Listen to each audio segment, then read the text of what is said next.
অন্তর্বর্তী সরকারের সব ধরনের সংস্কারে হাত দেওয়ার খুব বেশি প্রয়োজন নেই, নির্বাচিত পার্লামেন্ট সেই কাজগুলো করবে, এমনটাই মন্তব্য করেছেন বিএনপি মহাসচিব মির্জা ফখরুল ইসলাম আলমগীর। কারা রাজনীতি করবে কারা করবে না নির্বাচনের সিদ্ধান্ত নেবে জনগণ, বললেন মির্জা ফখরুল। কোনো দলকে নিষিদ্ধ করা রাজনৈতিক দলের কাজ নয়, নির্বাচনের মাধ্যমে জনগণই এই সিদ্ধান্ত নেবে, এমনটাই মন্তব্য করেছেন বিএনপির মহাসচিব মির্জা ফখরুল ইসলাম আলমগীর। কে রাজনীতি করবে কে করবে না, অ্যান্ড থ্রু ইলেকশন, নির্বাচনে যারা আপনার জনগণের কাছে খারাপ হয়ে যাবে তারা আপনার বাতিল হয়ে যাবে, অথবা পার্লামেন্ট সিদ্ধান্ত নেবে। সংস্কারের জন্য স্বল্প, মধ্য ও দীর্ঘমেয়াদী পরিকল্পনা নিয়ে সরকার কাজ করছে, জানালেন অর্থ উপদেষ্টা ডক্টর সালেহ উদ্দিন আহমেদ। কোনো চিন্তা নাই, আমাদের চিন্তা আগামী নির্বাচন নিয়ে, সেটাই আমরা এখন পর্যন্ত নিশ্চিত নই।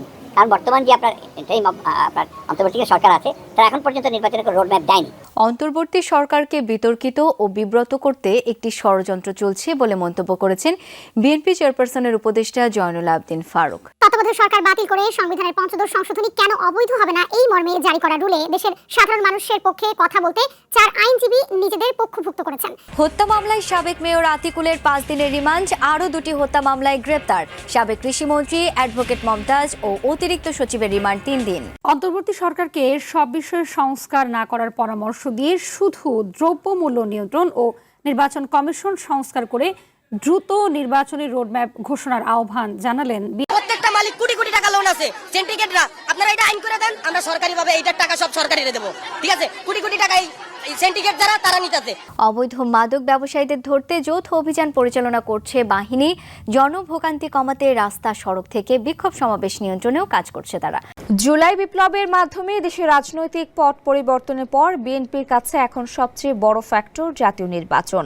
বিতর্কিতরা প্রশাসনে যাবে আর আওয়ামীরা মন্ত্রণালয় চালাবে, তা মেনে নেওয়া হবে না বলে হুঁশিয়ারি দিয়েছেন বিএনপি চেয়ারপারসন উপদেষ্টা জয়নুল আবদিন ফারুক।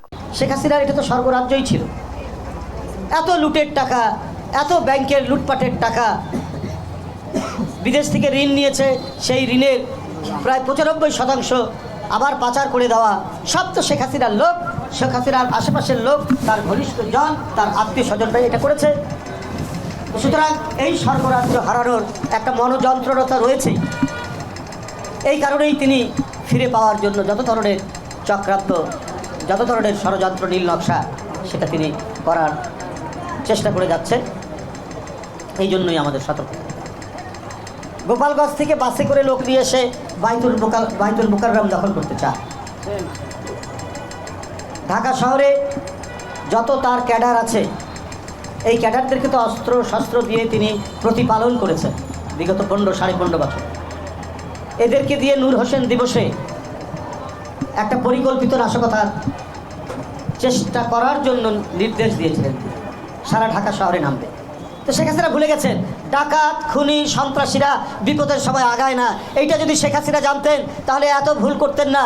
এটা যদি শেখ হাসিনা বুঝতেন যে সম্রাটরা যে বিপদের দিনে কখনোই তাকে রক্ষা করতে পারবে না, এই বোধ, এই শিক্ষা শেখ হাসিনার কোনোদিন ছিল না। কারণ তার আচরণটাই হচ্ছে অনেকটা সন্ত্রাসী টাইপের। যারা এগিয়ে আসে তারা হলো অনেকটা আদর্শবাদী হয়। সংস্কারের নামে যদি সময় ক্ষেপণ করা হয়, অবাধ সুষ্ঠু নির্বাচন এবং গণতন্ত্রে ফেরার যে ব্যাপারটি, সেটা যদি অনিশ্চিত হয় তাহলে গণতন্ত্র কিন্তু বিপন্ন হওয়ার সম্ভাবনা রয়েছে। আমরা শেখ হাসিনাকে বিতরণ করেছি বটে, বিদায় করেছি বটে, বিতাড়িত করেছি বটে, কিন্তু গণতন্ত্র তো এখন আসেনি। জনগণের যে ভোট, সেই ভোটের মধ্যে দিয়ে সরকার আসা এবং একটি গণতান্ত্রিক চরিত্রের সংবিধান, একটি গণতান্ত্রিক বৈশিষ্ট্য সম্পন্ন নির্বাচন কমিশন, এটা তো এখনো গঠিত হয়নি। এবং জনগণের কাছে জবাবদিহিমূলক প্রশাসন, পুলিশ, এইটার জন্য তো সংস্কারের কথা বলা হয়েছে। আদানির সাথে যে চুক্তি, এই চুক্তি কোনো স্বাধীন দেশের স্বাধীন সরকার, কোনো গণতান্ত্রিক সরকার, সার্বভৌমে বিশ্বাসী কোনো সরকার করতে পারে না। আপনি ভারতের একটি প্রাইভেট কোম্পানির সাথে রাষ্ট্র কি করে চুক্তি করে? আপনি প্রতিটা ইউনিট বিদ্যুতের দাম আদানি নেয় 12 টাকা, বাংলাদেশে যেটা উৎপাদন হয় সেটার দাম কম। এবং বকেয়া টাকা ফেরত দেওয়ার জন্য যে হুমকি দিয়েছে একটা প্রাইভেট কোম্পানি, এটা কি হওয়া সম্ভব? এটা কি দিতে পারে? কিন্তু আদানির সাথে অসম চুক্তি করেছেন শেখ হাসিনা। দেশের প্রতিটি পরিবেশ বিজ্ঞানী, আন্তর্জাতিক পরিবেশ বিজ্ঞানী, এমনকি ভারতের পরিবেশ বিজ্ঞানীরাও বলেছে রামপাল কয়লা পড়িয়ে বিদ্যুৎ কেন্দ্র সুন্দরবনের জন্য এটা নিরাপত্তাহীন হবে, সুন্দরবনকে ধ্বংস করবে। কারণ সুন্দরবন হচ্ছে বাংলাদেশের অক্সিজেন কেন্দ্র, সেটা ধ্বংস হয়ে যাবে। আপনি কথা শোনেননি, আপনি তাদের সাথে চুক্তি করেছেন কয়লা পুড়িয়ে বিদ্যুৎ কেন্দ্র, সেটাও মাঝে মাঝে বন্ধ থাকে এবং অত্যন্ত নিম্নমানের কয়লা দিয়ে এই রামপাল বিদ্যুৎ উৎপাদন কেন্দ্র মানে চালু করা হয় বা চালু করা হবে। এইটা একটা দেশের শাসক মানে গণতান্ত্রিকভাবে নির্বাচিত কোনো শাসক এই কাজ করতে পারে না। এটা একমাত্র অনির্বাচিত যে শাসক তারাই এই কাজটি করতে পারে এবং তারাই এই কাজটি করেছে। সুতরাং সব কিছু ভালোভাবে চলার জন্য এখানে নাগরিক সমাজ যারা দেশ নিয়ে ভেবেছে এবং ভাবতে গিয়ে যাদের উপর আক্রমণ হয়েছে, সেটা তো শুধু বিরোধী দল না, বিরোধী দলের উপরে অত্যাচার হয়েছে, বিএনপির উপর অত্যাচার হয়েছে, গুম খুন অনেক বেশি হয়েছে, এমনকি নাগরিক সমাজ কেউ তো ছাড় দেয়নি, সেখানে মিডিয়াকে ছাড় দেয়নি, গণমাধ্যমকে ছাড় দেয়নি কোনোভাবেই। তো যাই হোক, আবার যাতে কোনো ফ্যাসিবাদের উত্থান না হয়, এই জন্য আজকে গণতান্ত্রিক আন্দোলনে যারা যুক্ত ছিলেন, ছাত্র জনতা, সকল গণতন্ত্রকামী বিরোধী দল, সকল পেশাজীবী সংগঠন, সব কাঁধে কাঁধ মিলিয়ে আমাদেরকে ফ্যাসিবাদের উত্থানকে প্রতিহত করতে। সর্বশেষ 5-6 সালে সর্বশেষ বঙ্গভবনে গেছি, বক্তব্যটা দিতে জানিয়ে শুনেন। আমরা ঢুকলেই প্রথমে যে বড় হলঘর, সেখানে সবার ছবি থাকে, সকল রাষ্ট্রপতি, এমনকি আমাদের শেষ স্বাধীন নবাব সিরাজউদ্দৌলা থেকে শুরু করে সকল রাষ্ট্রপতির ছবি। আমার মনে ওটাই আছে। কালকে যখন একটি সংবাদ পাই শেখ মুজিবের ছবি নামানো হয়েছে, তখন আমি মনে হয়েছে যে এটা উচিত হয় না। কারণ আমি এটা বলেছি কিন্তু কালকে, প্লিজ আমি বলেছি ওইটা মনে রেখে যে আমি জানি যে বঙ্গভবনে সব রাষ্ট্রপতির ছবি থাকে, তো ওইটা আমার মনে আছে। কিন্তু কালকে খবরের কাগজে দেখলাম তো বঙ্গভবন কিন্তু শেখ মুজিবের ছবি নামিয়েছে। ওই প্রসঙ্গে আমি বলেছি এটা নামানো হয়, সব সময় সব কালে সব রাষ্ট্রপতির ছবি সেখানে আছে।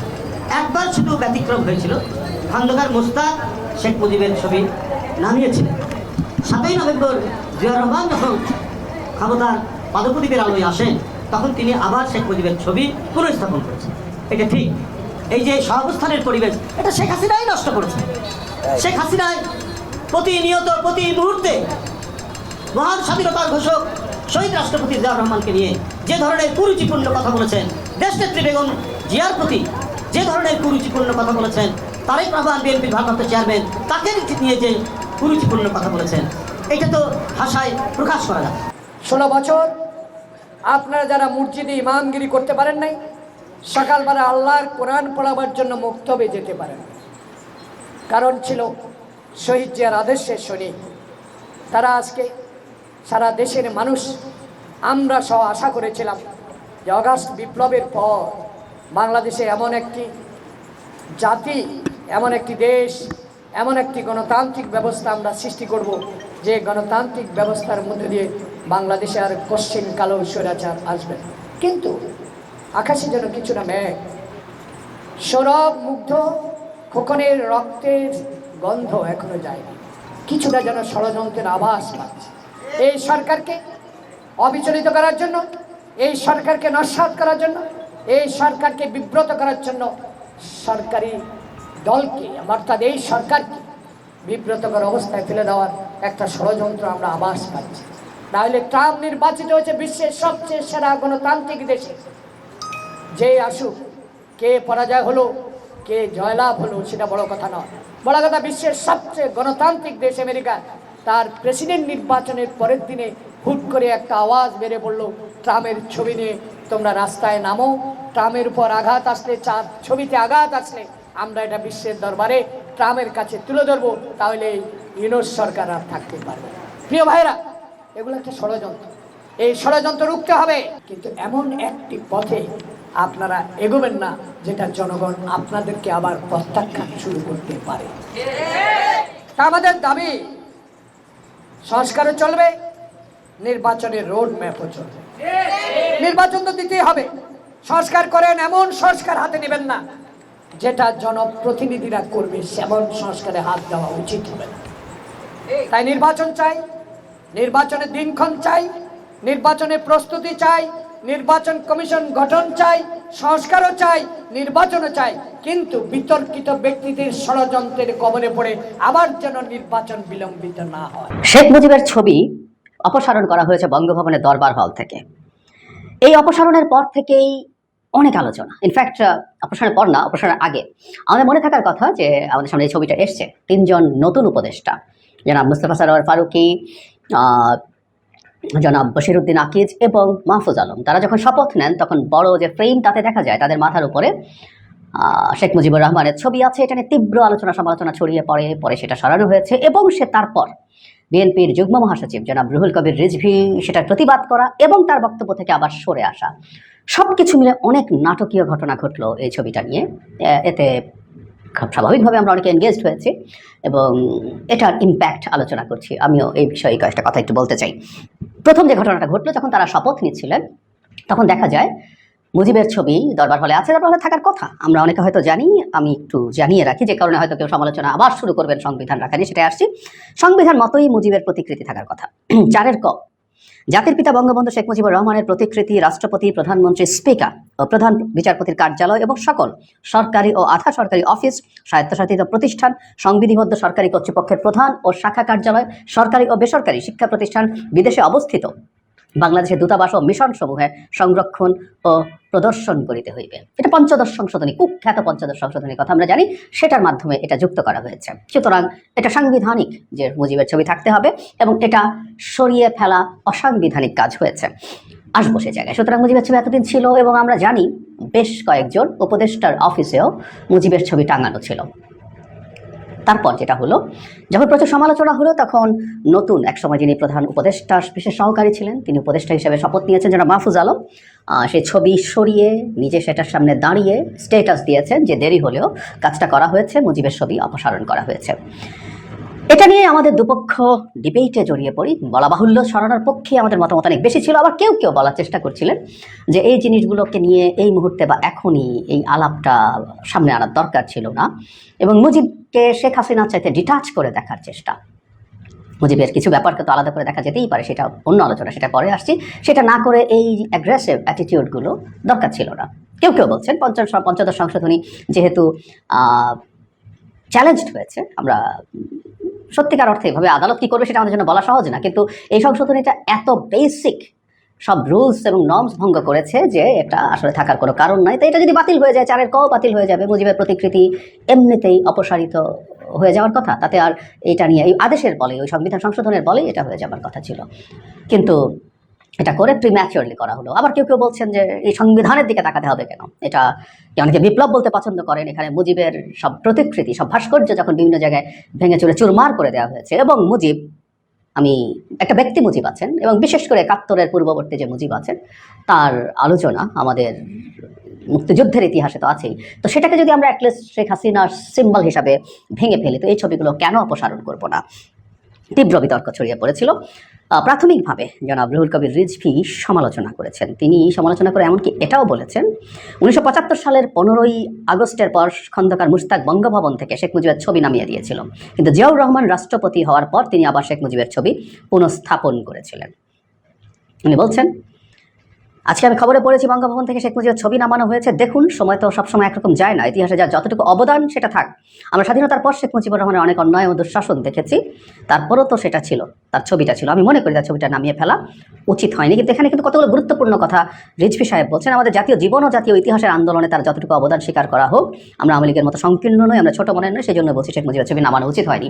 বলা বাহুল্য, এরপর অনেকে তীব্র ক্ষোভে ফেটে পড়েন যে এই বিদ্যমান বাস্তবতায় দাঁড়িয়ে তার এই ধরনের মন্তব্য, এবং এটাকে কেউ আওয়ামী পুনর্বাসন হিসাবে ট্যাগ করতে চেয়েছেন। আমি তার বক্তব্য তো পুরোটা পড়লাম এই কারণে, তার বক্তব্যের মধ্যে মূল স্পিরিটটা হয়তো আমরা ধরতে পারবো। তিনি আওয়ামী লীগ পুনর্বাসন করবেন সেটাকে এইভাবে দেখা ঠিক না, যদিও নানা জায়গা থেকে এখন বিএনপি এবং আওয়ামী লীগকে একসাথে যুক্ত করে স্টিগমাটাইজ করার চেষ্টা করা হচ্ছে। ফলে খুব স্বাভাবিকভাবে খুব দ্রুত জনাব রিজভী তার অবস্থান থেকে সরে এসে তিনি সেটার জন্য ভুল স্বীকার করেছেন, এবং যেভাবে গায়ের জোরে এটা করা হয়েছে, ইয়েস ইট ইজ রাইট, যে পঞ্চদশ সংশোধনী একটা অত্যন্ত অন্যায় সংবিধান সংশোধনী, সেটার মাধ্যমে অন্তর্ভুক্ত হয়েছিল, সেটাকে উল্লেখ করেছেন এবং সেই কারণেই এটার বিরোধিতা তিনি করছেন।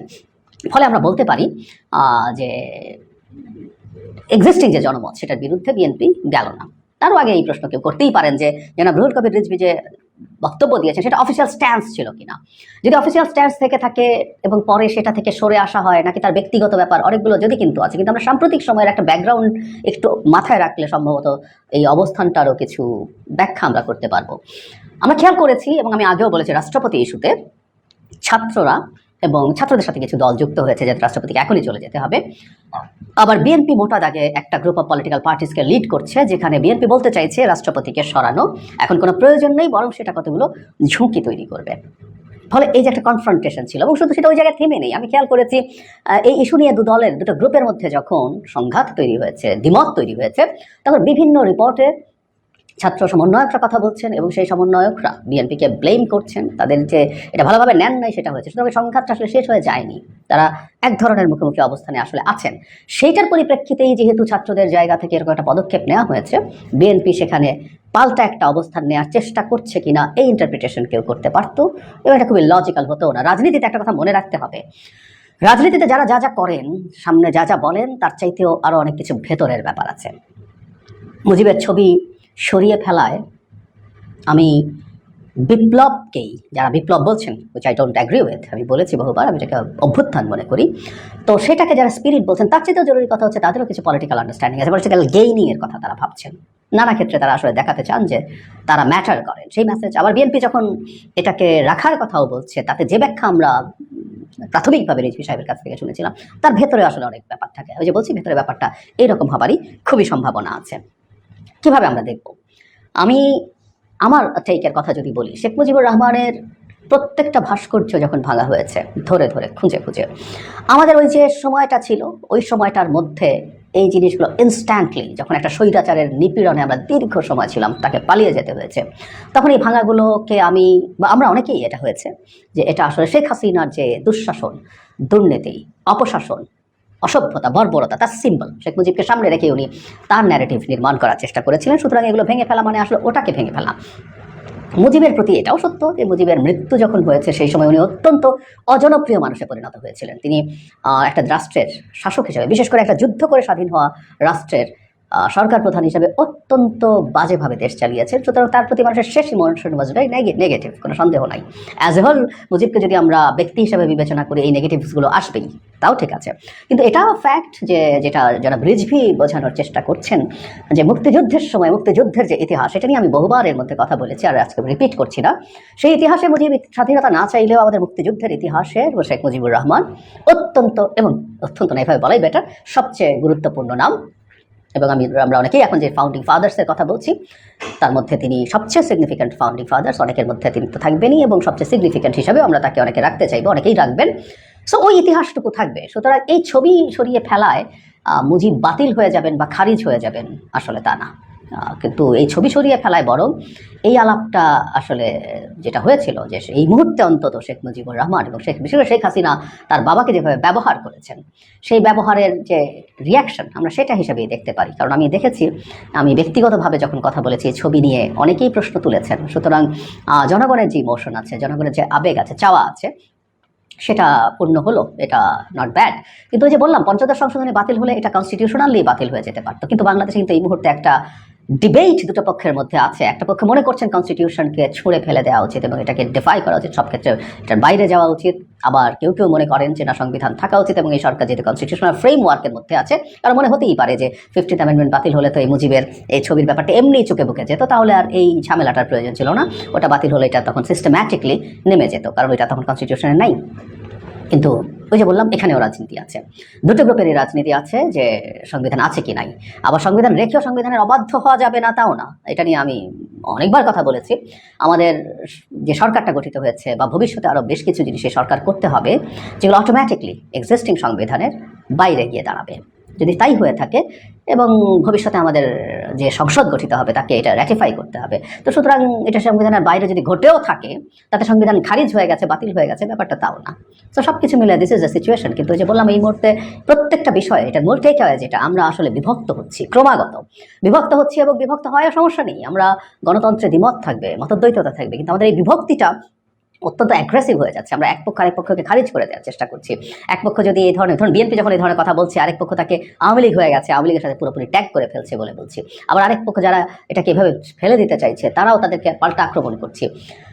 এর মানে আমাদের ভেতরে আসলে একটা গভীর ফল্ট লাইন আছে। আমরা এই ফল্ট লাইনটা নিয়ে কাজ করা দরকার। নানা বাহানা, আসলে এই মুজিবের ছবি বলি, রাষ্ট্রপতি সরানো বলি, আরও যা যা, যেগুলো আসলে প্রত্যেকটা বাহানা, এই বাহানা এগুলো বেরিয়ে আসছে। আমরা যাতে ওই জায়গাটা খুঁজে বের করার চেষ্টা করি এবং সেটা নিয়ে কাজ করি এবং লিস্ট কিছু কনসেনসাসে পৌঁছতে পারি। ভারত বাংলাদেশের বিরুদ্ধে প্রচারণা চালাচ্ছে বলে মন্তব্য করেছে বিএনপির মহাসচিব মির্জা ফখরুল ইসলাম আলমগীর। বুধবার সকালে ঠাকুরগাঁয়ে তাঁতিপাড়ার নিজ বাসভবনে সংবাদকর্মীদের সাথে আলাপকালীন এইসব কথা বলেন তিনি। এই সময় বিএনপির মহাসচিব বলেন, ফ্যাসিবাদের যিনি প্রধান হোতা তিনি ভারতকে অবস্থান করছেন আর ভারতের বাংলাদেশের বিরুদ্ধে প্রচারণা চালিয়ে যাচ্ছে, এটা বলতে আমার কোনো দ্বিধা নেই।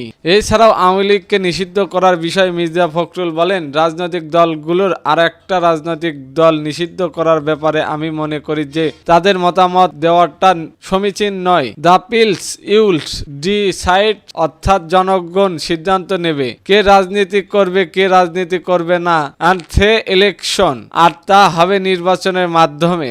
আওয়ামী লীগ নিয়ে বিএনপির কোনো চিন্তা নাই বলেও মন্তব্য করেন তিনি। বলেন, আমাদের চিন্তা হচ্ছে আগামী নির্বাচন নিয়ে, সেটা আমরা এখন পর্যন্ত নিশ্চিত নয়, কারণ বর্তমান যে অন্তর্বর্তীকালীন সরকার আছে তারা এখন পর্যন্ত নির্বাচনের কোনো রোড ম্যাপ দেয়নি। একই সাথে অন্তর্বর্তী সরকারের সবগুলো সংস্কারের কাজ হাত দেওয়ার খুব বেশি প্রয়োজন নাই উল্লেখ করে নির্বাচিত সংসদ সদস্য ওই কাজগুলোই করবে বলে মন্তব্য করেন তিনি। এদিকে জানবেন, নারায়ণগঞ্জ সিটি কর্পোরেশনের সাবেক মেয়র ডাক্তার সেলিনা হায়াং আইভির বিরুদ্ধে গমনের নিষেধাজ্ঞা জারি করা হয়েছে। বুধবার 13 নভেম্বর ঢাকা মহানগর সিনিয়র স্পেশাল জজ আদালতে বিচারক এই আদেশ দেন। দুর্নীতি দমন কমিশনের দুদক উপপরিচালক মোহাম্মদ নিয়ামুল আহসান গাজীর আবেদনের পরিপ্রেক্ষিতে মহানগর স্পেশাল জজ আদালতে এই আদেশ দেন। আবেদনে বলা হয়, অভিযোগ সংশ্লিষ্ট ব্যক্তির বিরুদ্ধে ক্ষমতার অপব্যবহার, নানা অনিয়মে দুর্নীতির মাধ্যমে অর্থ আত্মসাৎ করে নিজ নামেও পরিবারের সদস্যদের নামে জ্ঞাত আয় বহির্ভূত সম্পর্ক অর্জনের অভিযোগটি অনুসন্ধান চলমান রয়েছে। অভিযোগ সংশ্লিষ্ট ব্যক্তি দেশ ছেড়ে বিদেশে পলায়ন করতে পারেন। বিশ্বস্ত সূত্রে জানা যায়, অভিযোগের সুষ্ঠু অনুসন্ধানের স্বার্থে তাদের বিদেশ গমনে রহিত করার একান্তই প্রয়োজন। গত 12 সেপ্টেম্বর দুদকের প্রধান কার্যালয় থেকে তার বিরুদ্ধে অনুসন্ধান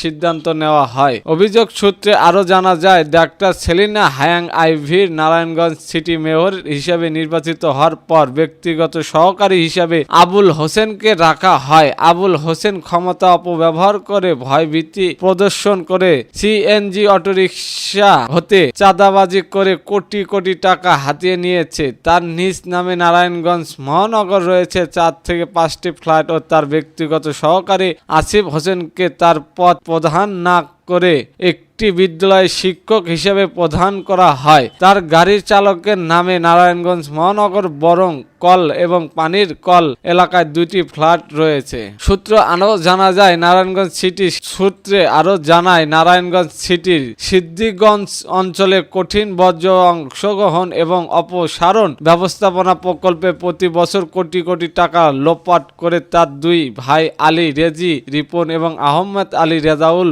নারায়ণগঞ্জ জেলার 7 তলা বিশিষ্ট এক বিশাল বাড়ি নারায়ণগঞ্জ জেলার ঐতিহাসিকবাহী চিত্র বিনোদন ক্লাব ভেঙ্গে সেখানে একটি মার্কেট নির্মাণ করেছেন। বাংলাদেশ রেলওয়ে 18 একই জমি দখল করে সেখানে শেখ রাসেল পার্ক নির্মাণ করা হয়। ওই সম্পর্কে ও দুর্নীতি ব্যক্তিত্ব সাবেক মেয়র ডক্টর সেলিনা হায়াং আইভির নামে তার উপর নির্ভরশীল ব্যক্তিগত এবং তার নিকটত্ব আত্মীয় স্বজনের নামে আরো অবৈধভাবে অর্জিত জ্ঞাত আর বহির্ভূত সম্পর্ক রয়েছে বলে গোয়েন্দা তথ্য অনুসন্ধানের সত্যতা পেয়েছেন দুদক। নারায়ণগঞ্জে পৌরসভার প্রথম চেয়ারম্যান আলী আহমেদ চুনকার মেয়ে আইভি মেয়র পদে 2011 সালে প্রথমবার মেয়র নির্বাচিত হন। তার টানা তৃতীয়বার মেয়াদে নির্বাচিত হন তার বাবা আলী আহমেদ চুনকার ছিলেন মুক্তিযুদ্ধের অন্যতম সংগঠন নারায়ণগঞ্জ পৌরসভার চেয়ারম্যান, জেলা আওয়ামী লীগের সভাপতি। আওয়ামী লীগের সরকার পতনের পর তিনি পদত্যাগ করেন।